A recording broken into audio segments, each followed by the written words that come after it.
Hi everyone, this is Charlie from Voodoo Authentica of New Orleans. I am a spiritualist and medium, priest of Palo Mayombe and Voodoo. I have a message from Spirit for you today. I'm going to be using the New Orleans Voodoo Tarot deck to divine that message by pulling one card and then interpreting that card with guidance from Spirit. The New Orleans Voodoo Tarot deck is one of my most treasured divination tools, especially when I want to offer an intuitive oracle style of reading. The artwork and energy that's woven through this deck so adequately expresses the rich cultural heritage of New Orleans. And one of the things I love most about the New Orleans Voodoo Tarot deck is its inclusive energy. So if you're beginning to explore your spiritual path and you're on those first steps of self-knowing and exploration, or you're an advanced practitioner, and anywhere in between, everyone can receive inspiration, insights, messages, blessings, realizations working with the spirits of New Orleans Voodoo when you connect with this deck.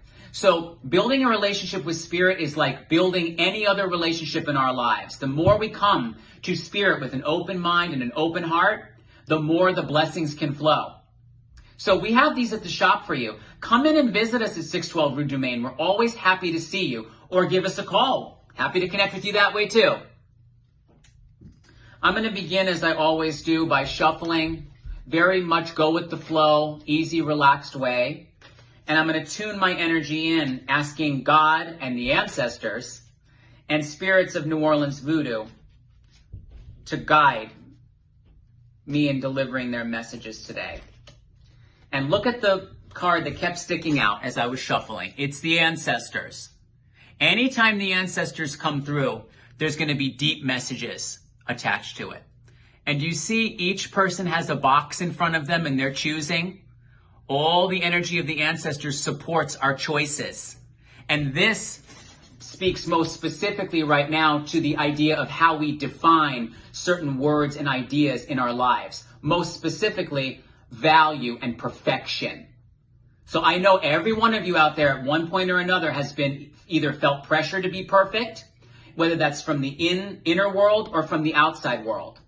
And there's this whole narrative in society that perfectionism doesn't exist, but we're always encouraged to be perfect from the media and society and all of this. So how about this from the ancestors? Perfection does exist. It's how we choose to define what perfection is that limits or liberates us.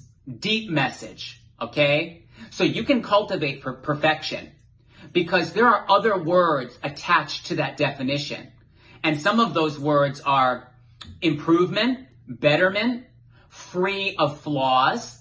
So how do you define what a flaw is? You are free to choose how you define your success, your challenges, perfectionism, how you value yourself.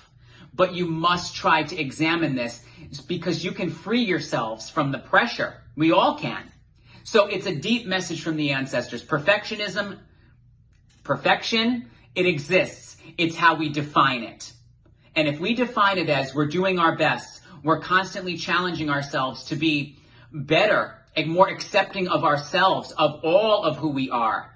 If we're more engaged out in our community, if we're showing love and kindness to our fellow man, are those not perfect intentions and perfect efforts towards betterment and freedom?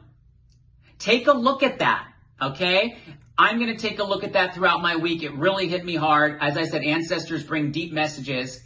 Examine that in your own life and try to redefine some things in your favor and look at things from a different perspective. I hope that was helpful. Please know at Voodoo Authentica of New Orleans, we are here for you 11 to 7, 7 days a week to continue to aid you and guide you on your spiritual journey.